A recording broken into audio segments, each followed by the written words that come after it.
তখন তো আমাকে কখনো কেউ কোনো আক্ষেপের কথা বলেনি, তারা মোটামুটি ঠিকঠাক আছে। যদি কোনো আক্ষেপ থাকে আপনি নিশ্চয়ই তাদের কথা ভাববেন।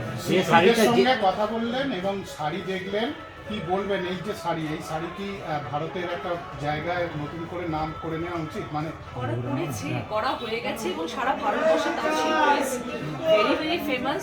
সব মানুষ করেন, সব প্রজাতির মানুষ মানে সব প্রজাতির মানুষ করছেন এবং সব জায়গার মানুষ করেন, সেটা মিডল ক্লাস বলুন, আপার ক্লাস বলুন, লোয়ার ক্লাস বলুন, সব মানুষ তাঁতের শাড়ি পরে, আর্টিস্টরা পরে, সব সাধারণ মানুষরা পরে, পলিটিশিয়ানসরা পরে, সবাই পরছে।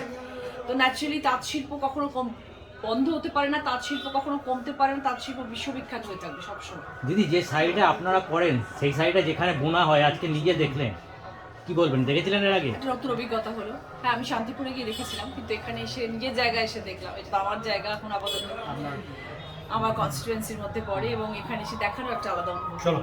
ম্যাডাম, আমাদের পক্ষ থেকে আপনার কাছে রিকোয়েস্ট একটা অনুরোধ যে আমাদের এই ক্লাস্টার এবং এলাকার তাঁত শিল্পীদের উন্নতির জন্য আরো যদি গভর্নমেন্টের কিছু অ্যাসিস্ট্যান্স পাওয়া যায় সেই ব্যবস্থা করা। আচ্ছা দিদি, একটা অন্য প্রশ্ন। আরজিকর কাণ্ডের আবহে যারা